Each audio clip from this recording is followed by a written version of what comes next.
Certaines familles ne sont pas détruites par la pauvreté, elles sont détruites par des blessures non guéries. Aujourd'hui, dans beaucoup de maisons, il y a des silences plus douloureux que des cris. Des frères ne se parlent plus. Des enfants ignorent leurs parents. Des couples vivent ensemble mais leurs cœurs sont déjà séparés. Et pourtant, Dieu veut encore restaurer les familles brisées. Nous vivons dans une époque où les familles souffrent énormément. Derrière les sourires affichés devant les autres, se cachent souvent des blessures profondes, des rancunes, des déceptions et des paroles qui ont détruit des années d'amour. Aujourd'hui, certaines personnes portent dans leur cœur des douleurs qu'elles n'ont jamais guéries. Une parole d'un père. Une injustice d'une mère. Une trahison entre frères. Une humiliation dans le foyer. Et avec le temps, cette douleur devient une prison intérieure. Beaucoup pensent que pardonner signifie oublier ce qu'on a subi. Mais pardonner ne veut pas dire que la blessure n'a pas existé. Pardonner, c'est refuser de laisser cette douleur détruire notre vie. Certaines personnes prient chaque jour, vont à l'église, chantent et servent Dieu mais dans leur cœur, elles gardent encore une colère profonde contre quelqu'un de leur famille. Pourtant Jésus a déclaré dans Matthieu 6 verset 14, « Si vous pardonnez aux hommes leurs offenses, votre Père céleste vous pardonnera aussi. » Le manque de pardon est dangereux. Il détruit lentement le cœur. Il produit l'amertume, la haine, la tristesse et les conflits permanents. Beaucoup de familles ne manquent pas d'argent, elles manquent de paix. Elles manquent d'amour. Elles manquent de pardon. Dans la Bible, il y a l'histoire de Joseph. Ses propres frères l'ont jalousé. Ils l'ont humilié. Ils l'ont vendu comme esclave. Imaginez la douleur d'être trahi par sa propre famille. Joseph aurait pu se venger lorsque Dieu l'a élevé en Égypte. Il avait le pouvoir de faire souffrir ceux qui l'avaient fait pleurer. Mais au lieu de choisir la vengeance, il a choisi le pardon. Dans Genèse 50 verset 20, Joseph dit, « Vous aviez médité de me faire du mal, Dieu l'a changé en bien. » Quelle parole puissante! Joseph avait compris que même les blessures familiales ne peuvent pas empêcher Dieu d'accomplir sa destinée dans notre vie. Et parfois, il suffit qu'une seule personne décide de pardonner pour que toute une famille commence à guérir. Aujourd'hui, le monde nous pousse à nous venger. Le monde dit, coupe les ponts. Rends le mal. N'oublie jamais ce qu'on t'a fait. Mais Jésus enseigne autre chose. Dans Matthieu 5 verset 44, il dit, aimez vos ennemis, bénissez ceux qui vous maudissent. Pardonner demande plus de force que se venger. La vengeance est naturelle. Le pardon est spirituel. Certaines personnes pensent qu'en gardant la haine elles deviennent plus fortes.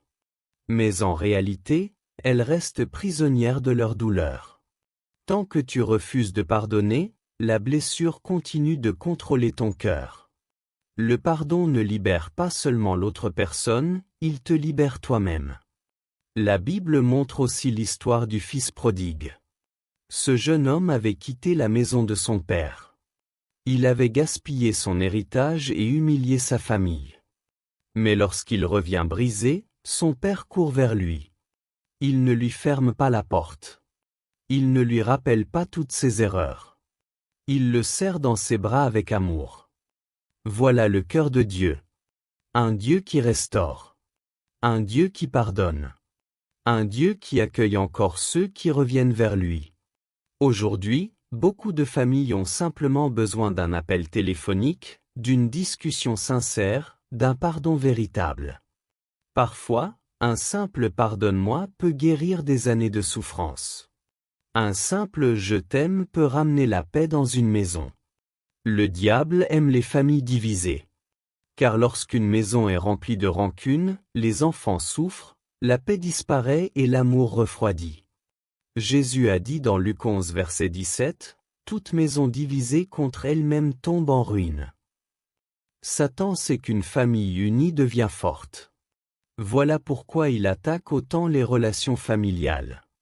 Mais aujourd'hui, Dieu veut fermer les portes de la haine et de l'orgueil. Dieu veut guérir les cœurs blessés. Peut-être que quelqu'un t'a profondément déçu.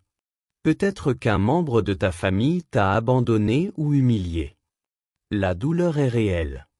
Mais Dieu ne veut pas que cette blessure détruise ton avenir. Le pardon commence souvent par une décision. Une décision difficile, mais puissante. Il faut d'abord reconnaître sa douleur devant Dieu. Il faut arrêter d'alimenter la haine dans son cœur. Il faut apprendre à prier même pour ceux qui nous ont fait du mal. Jésus a dit dans Luc 6 verset 28, « Priez pour ceux qui vous maltraitent. » Et surtout, il faut laisser Dieu rendre justice.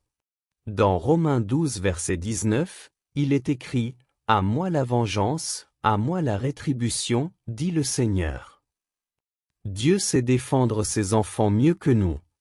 Le plus grand exemple du pardon reste Jésus-Christ lui-même. Sur la croix, il a été rejeté, humilié, frappé et abandonné. Pourtant, au milieu de la souffrance, Jésus a dit, « Père, pardonne-leur, car ils ne savent ce qu'ils font. » Quel amour extraordinaire! Si Jésus a pu pardonner à ceux qui l'ont crucifié, alors avec son aide, nous aussi pouvons pardonner. Aujourd'hui, Dieu veut restaurer des familles. Il veut réconcilier des parents et des enfants. Il veut remettre la paix là où il y avait les disputes. Il veut remettre l'amour là où il y avait la haine. Ne laisse pas une vieille blessure détruire ton futur. Le pardon n'efface pas le passé, mais il empêche le passé de contrôler ton avenir. Et peut-être qu'aujourd'hui, le miracle que Dieu attend de toi commence simplement par ces mots. Je te pardonne. Que le Seigneur guérisse les familles blessées. Qu'il enlève l'orgueil, la haine et l'amertume. Qu'il restaure les relations détruites et fasse revenir l'amour dans les maisons. Au nom de Jésus-Christ. Amen.